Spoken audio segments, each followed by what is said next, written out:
Bonjour à tous et bienvenue dans ce nouvel épisode d'un mot au hasard avec mon petit pull noir, voilà. Aujourd'hui c'est donc un épisode de vidéo, voilà, donc possible que vous ne me voyez pas en fonction de la plateforme sur laquelle vous écoutez et je vais peut-être commencer à poster les vidéos qui ont été postées sur Spotify sur YouTube parce que maintenant le podcast est aussi sur YouTube. Donc voilà, je vais mettre les vidéos qui ont déjà été postées dessus, je pense, dont celle-là. Voilà. Donc bienvenue à ce 50e épisode. Je crois que c'est le 50e. Voilà. J'essaye de pas parler trop fort parce que comme d'habitude je filme tard. Enfin j'enregistre tard. Et bon après là il est 22h. C'est censé passer. Mais du coup je parle pas très fort. Mais vous me connaissez, hein, moi en général je parle beaucoup plus fort. Mais peut-être que là c'est un peu plus chill. Je ne sais pas. Alors comme vous pouvez le voir ou pas, j'ai mes petites baguettes dans les cheveux. Vous avez vu? J'ai un petit style. Touk. Voilà. Tenue aujourd'hui proposée par mon amie Lisa. Voilà. Vous vous rappelez la madame avec qui j'ai eu un gros drama? Et ben voilà. Donc, petites étoiles en boucle d'oreille. Voilà. Ici, il y a une petite chaîne sur le côté. Et petit collier Vivienne Westwood, un peu. Dans le sens où c'est le Saturne. Enfin, je sais pas trop. Voilà. Petit pull noir. Et sinon, j'ai une jupe courte rouge bordeaux. Collant noir. Mais un peu transparent, voilà. Et Converse noire. Voilà. J'ai tout fait, mais j'ai pas fait de maquillage. Enfin, elle m'a pas dit de maquillage, hein, mais du coup, j'en ai pas fait. J'espère vraiment que je ne dérange personne dans la maison. Mais bref, alors vous aimez bien les baguettes ou pas? Il y a une baguette en fait où il y a une petite lune, etc. Enfin, bref. Là n'est pas le sujet. Le sujet aujourd'hui, c'est pré et romantisme. Je crois que c'est pré-romantisme. Mais je sais plus si c'est pré-romantisme ou pré-romantique. Non. Je casse les couilles. Attendez. 21, 22, 23, 24, 25, 26, 27, 28, 29, 30, 31. Non. C'est pré-romantisme. Voilà. Parce que, comme vous savez, c'est au hasard. Donc là, aujourd'hui, le nombre, c'était 31. Voilà. Sur la page 871. Et donc, voilà. Il faut... voilà. On fait bien les choses ici. Bref.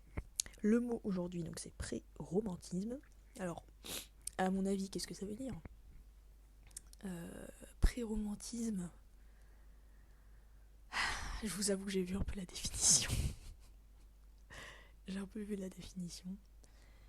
Mais, bah du coup, c'est la période juste avant le romantisme, qui est un mouvement artistique, si je ne me trompe pas, qu'on peut retrouver dans la littérature. Peut-être dans la peinture, je ne sais pas. Et d'ailleurs, bienvenue en automne, en fait. Le dernier podcast vidéo que j'ai fait, on n'était pas en automne. Donc là voilà, je suis super contente, j'adore l'automne, j'adore les outfits un peu automne et tout, voilà.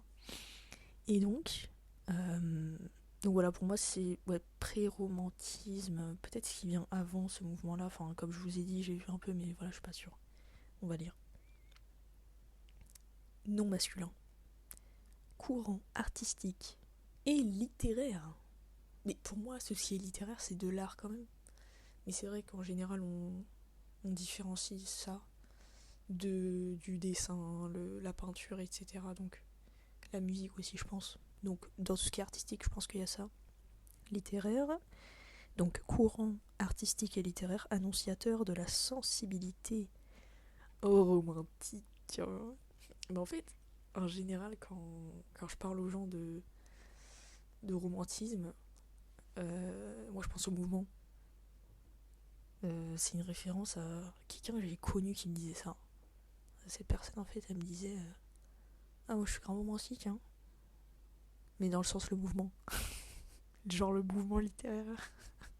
J'étais en mode ah, ok, ça annonce le truc, mais bref. Et en fait, c'est vrai. Et du coup, maintenant, je le vois un peu dans ce sens-là. Dans le sens où, quand on est. Enfin, quand je pense à romantique, je pense au mouvement. En fait, je pense pas à au romantisme, l'amour et tout, gna gna gna. Parce qu'en fait, le mouvement du romantisme, si je me trompe pas, c'est justement d'accentuer les émotions, entre guillemets. D'ailleurs, faudrait peut-être que je vois en fait. Enfin bon. Et c'est d'accentuer un peu ces émotions. Comme par exemple, voilà, si on aime, on est amoureux. Si on est triste, on est triste. Si on est en colère, on est en colère. Enfin, moi, c'est à peu près ce que j'avais compris. Je crois que c'est pas exactement la bonne définition, mais vous voyez ce que je veux dire. Et, euh, et du coup, euh, ben, moi maintenant, je le vois comme ça. Et il y a pas longtemps, je devais aller au musée de la vie romantique, je crois. Et c'était fermé. Voilà, c'était fermé, il y avait des travaux. En gros, je faisais une petite balade et tout, avec un ami. Et il y a des endroits où c'était fermé et tout. J'ai un peu le seum. Heureusement, dans la balade, on a eu. Au début, en fait, c'est une balade d'un livre que j'ai. euh, dans lequel il propose plusieurs balades à Paris, dans des endroits où pas beaucoup de gens connaissent. C'est-à-dire des rues où on n'a pas l'idée de passer en général. Mais c'est super beau. Et du coup, maintenant, je suis devenue matrixée des façades. Hein, parce que à chaque fois, ouais, admirer la façade néoclassique. Je suis devenue matrixée. Et, euh, et en gros, ouais. Putain, encore une fois, je fais un podcast où je suis un peu shootée. Le podcast que j'avais fait avant, en vidéo, j'ai été shootée aussi. Ça m'énerve.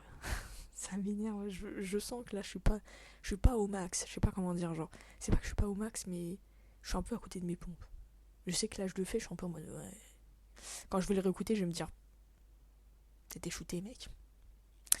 Bref, j'ai découvert récemment que je rechute dans l'anémie. C'est peut-être à cause de ça aussi, je sais pas. Mais bon.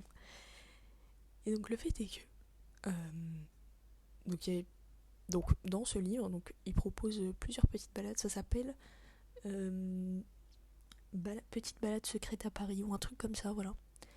Et donc il y a plusieurs balades qui sont assez intéressantes. Et celle qu'on avait fait, c'est une balade qui s'appelle la Nouvelle Athènes. Donc c'est littéralement l'endroit, en fait, c'est un peu dans le 9e, où il y a plein de choses qui ont été influencées par le style grec antique, si je ne me trompe pas. Et du coup, il y a plein de trucs grecs, d'ailleurs, il y a plein de petits cafés grecs, etc. Et, euh, et donc, lors de la balade, donc, elle commence par une église, elle finit par une église, qui était très belle, vraiment les deux, elles étaient très belles. Et en fait,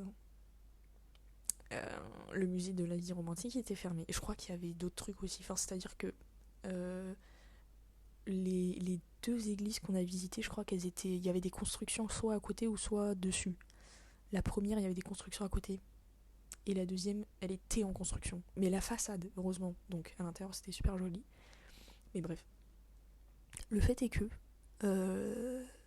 Du coup, je devais visiter la maison de la vie. Enfin, le musée de la vie romantique. Et j'ai pas pu. Et j'aurais voulu. Mais bon. Mais du coup, ça faisait un peu en mode date et tout. Alors que non. Enfin bon, la balade en général, ça fait un peu date. On va pas se mentir, un mec, une meuf, voilà, ils se baladent à Paris. Les façades néoclassiques. Enfin, ça va. Ça va 2 secondes. On est où là? J'ai l'impression à chaque podcast vidéo, je suis obligée de faire. Allô? Oui, allô? Oui. Je sais pas si vous allez ref. Enfin bon, bref. C'est l'épisode, je sais plus quoi. C'est le deuxième. C'est Élysion, je crois. C'est le deuxième épisode. Je suis en train de m'affaisser là. Je sais pas si vous voyez, au début j'étais grande. Maintenant je suis toute petite. Bon, bref. Et donc, je disais donc le musée de la vie romantique, donc ouais, ça faisait un peu romantique, tu vois. Au final, déjà, de un, on l'a pas fait. Et de deux, moi, c'était vraiment en mode. C'était le mouvement, en fait. C'est le mouvement littéraire et artistique, du coup. Et là, voilà que je tombe sur le mot pré-romantisme. Donc, c'est le courant artistique annonciateur de la sensibilité romantique. Attendez. Oui, oui. Donc, il y a un courant avant le romantisme, qui est le pré-romantisme. C'est énorme, quand même. Alors, moi, ma question, c'est quelle est la définition du romantisme exact? Alors, oups, je crois qu'on entend mon clavier, c'est pas grave. Romantique, de toute façon, j'ai un micro. T'es allé où? Comme ils disent les gens, vous savez où? J'ai dit ça au hasard. Le romantisme regroupe différentes expressions d'un courant d'idées qui, à partir de la fin du XVVII, non je rigole, à la fin du 18e siècle, fait prévaloir le sentiment sur la raison et l'imagination sur l'analyse critique. Voilà. Donc en gros, on fait passer ses émotions, ses sentiments et on montre vraiment ça en fait. Et du coup, je trouve que ça peut être intéressant comme mouvement en soi. Mais voilà, à la base, c'est pas juste pour dire ouais, romantisme, on s'aime, nanana. Voilà, à la base, c'est un mouvement littéraire en fait. D'accord?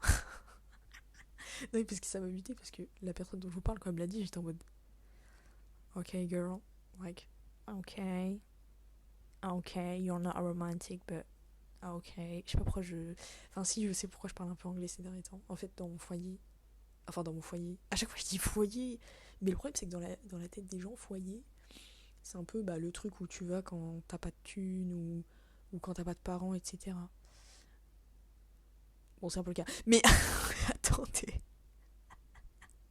c'est pas le foyer comme on l'entend. C'est le foyer, en fait, moi je pense toujours au foyer like a house, you know.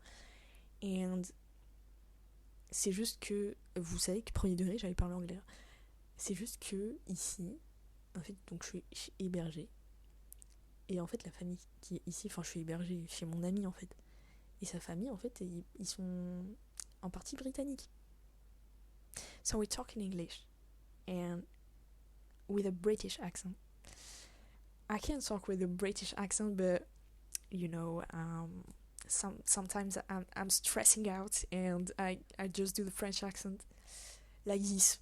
Okay, the most of the time when I talk in English, I talk like this. Je sais pas si vous avez compris ce que j'ai dit, mais en gros j'ai dit que je fais un accent anglais, je peux faire un accent anglais britannique parce qu'il y a aussi l'accent américain, l'accent indien, l'accent australien. Mais je le fais pas parce que je stresse. Et du coup, quand je parle, je fais juste yes, it's this way, yes. And actually, I can do like, I can talk like, hey, it's that way. Mais je stresse. Là, je sais pas pourquoi je suis à l'aise et j'arrive à le faire, mais en général, je stresse trop et j'arrive pas. Juste des fois, j'arrive un peu à parler comme ça avec mon ami, mais en fait, même le temps que je parle, vous savez, le temps qu'on réfléchit aux mots qu'on va dire, vas-y pour trouver l'énergie pour faire l'accent, quoi. Du coup, quand vous êtes dans un autre pays, le temps que vous réfléchissez, vous allez pas en plus sortir l'accent, enfin, vous voyez ce que je veux dire. Après, j'ai quand même un accent français quand je parle en anglais, mais vous voyez ce que je veux dire, genre, en vrai, si je me concentre, je peux, voilà. Bon, le fait est que, ici, on parle anglais. Donc des fois, je parle anglais, voilà. Mais bon, c'est pas, voilà, quoi. Mais donc, voilà, je suis déçue de ne pas avoir vu le musée de la vie romantique, mais peut-être que je le verrai un jour. Et sinon, je savais pas qu'il y avait un mouvement avant le romantisme qui se disait pré-romantisme. Et voilà. Et sachez que le romantisme, voilà, c'est pas juste ouais, on s'aime et tout, là-bas c'est un mouvement littéraire, nanana. Et n'hésitez pas à mettre des choses qui ne sont pas trop de votre culture. Putain, voilà, je suis problématique pour les dernières secondes du podcast. Non mais, à chaque fois on me dit appropriation culturelle, alors que moi je le mets pas en déguisement en fait. J'aime ces baguettes. Et je les mets pour de vrai, d'accord? Et je me suis informée dessus. Non, c'est faux, mais il faudrait que je le fasse. Mais bon, bref.